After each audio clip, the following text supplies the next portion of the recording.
بسم اللہ الرحمن الرحیم۔ السلام علیکم دوستو، امید کرتا ہوں کہ آپ سب خیریت سے ہوں گے۔ ایک بہت ہی زبردست اپڈیٹس لے کر آپ کی خدمت میں حاضر ہوں۔ نمبر 1 کہ داستان سیریز میں کام کرنے والی اداکارہ عکیز کو کرولوش عثمان سیزن 4 میں کاسٹ کر لیا گیا ہے، جو کہ قرنور ایلپ کی بیوی کا کردار ادا کرے گی۔ نمبر 2 کیا یہ سیریز کچھ عرصے کے لیے بند کی جا رہی ہے یا پھر نہیں۔ نمبر 3 ایک تصدیقی خبر آئی ہے کہ داستان سیریز میں کام کرنے والے گوک ٹینگری کو بھی کرولوش عثمان میں کاسٹ کر لیا گیا ہے۔ اور اسی کے ساتھ ساتھ آج کی اس ویڈیو میں بہت سی اپڈیٹس آپ کو بتائیں گے، تو جڑے رہیے ہماری ویڈیو کے ساتھ۔ لیکن اس سے پہلے ہم ویڈیو میں آگے بڑھیں، ہمارا چینل لازمی سبسکرائب کریں تاکہ آنے والی مزید ویڈیوز کا نوٹیفیکیشن آپ کو ملتا رہے۔ شکریہ۔ تو چلتے ہیں اپنی ویڈیو کی طرف۔ کرولوش عثمان سیزن 4 قسط نمبر 121 22 حسب معمول دھماکے دار اور لاجواب تھی، جرأت پور سینس تھے۔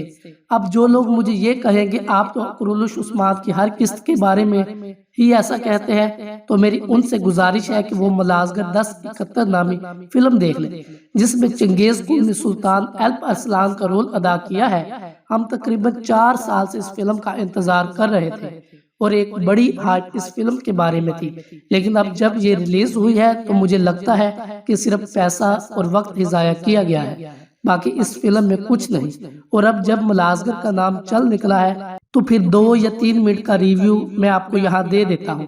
ناظرین کرام، ملازگر فلم بنانے میں بے شک 4 سال لگے، لیکن برا سکرپٹ اور اس کے ساتھ ساتھ غیر ضروری کردار، مثلا باورچی اور وہ تیر انداز لڑکی، اور اس کے ساتھ ان ایکسپیکٹڈ فائٹنگ سینز نے اس فلم کو فلوپ بنانے میں اہم کردار ادا کیا ہے۔ ایک صرف چنگیز کن کی اداکاری تھوڑی اچھی تھی اور وہ واقعے میں سلطان لگتا تھا، لیکن باقی اداکار جیسے کوئی ڈمیز ہوں۔ لیکن رومانو جان کے کردار کے لیے کوئی اور اچھا ایکٹر لینا چاہیے تھا، اور اس کی انٹری بھی زیادہ جاندار ہونی چاہیے، کیونکہ یہ وہ کمانڈر تھا جس سے ایوا ڈوکیا بھی شادی کرنا چاہتی تھی تاکہ اس کی پوزیشن بھی مضبوط ہو۔ لیکن موو میں اسے ایک تاریخی کے طور پر دکھایا گیا، اور ناظرین کرام اس وجہ سے اس فلم کو کچھ خاص ریٹنگ نہیں ملی۔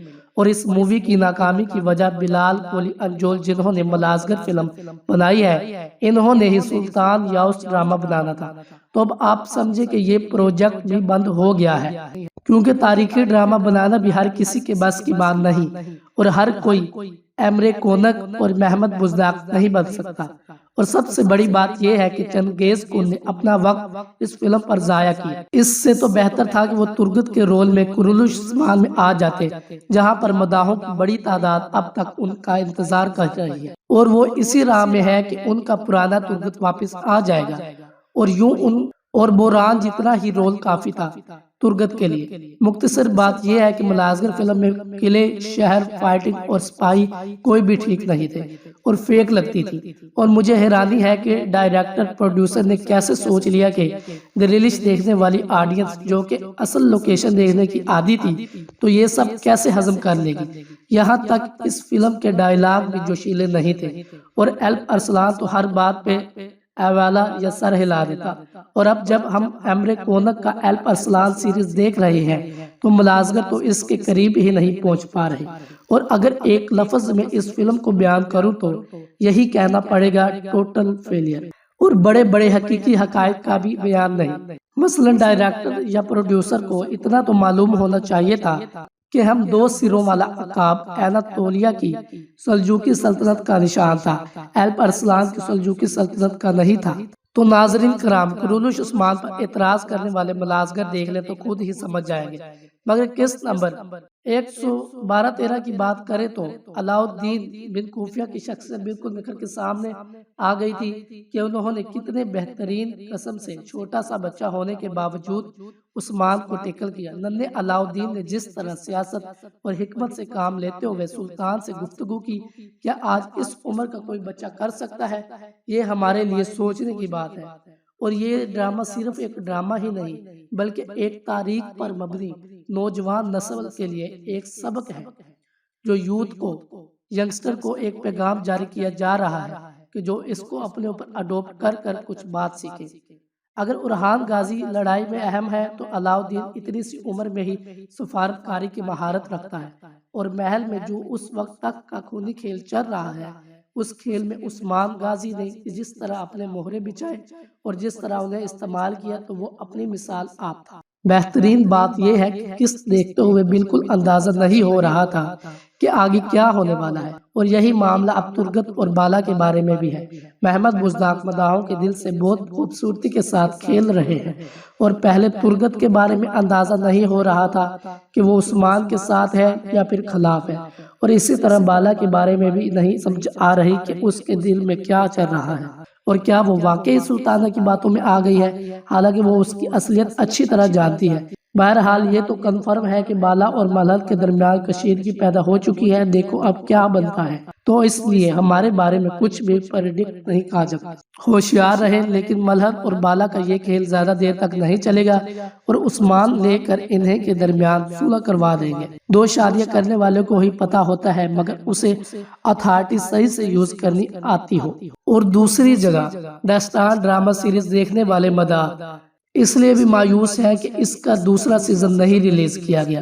دراصل اس سیزن کو بہت ہی ریٹنگ ملی تھی، اور یہ بہت ہی زیادہ دھماکے دار سیریز رہی۔ اصل میں اس ڈرامے میں یہ دکھایا گیا تھا کہ ایک گوک ٹینگری نام کا جو انہوں نے خدا بنایا ہوا تھا ہندوؤں نے، تو وہ اسلام قبول سے پہلے ترکی لوگ اس گوک ٹینگری نامی بت کو پوجتے تھے۔ وہ اسی سے ہی مدد مانگتے تھے جو آگ کا بنا ہوا تھا، اور انہیں لگتا تھا کہ شاید ان کی مدد ہو رہی ہے، اور واقعی ان کی مدد ہوتی تھی۔ انہیں جو بھی کوئی مشکلات پہنچتی، یا کوئی بارش چاہیے ہوتی، یا دشمن کا خاتمہ کرنا ہوتا، تو وہ انہیں سے مدد مانگتے۔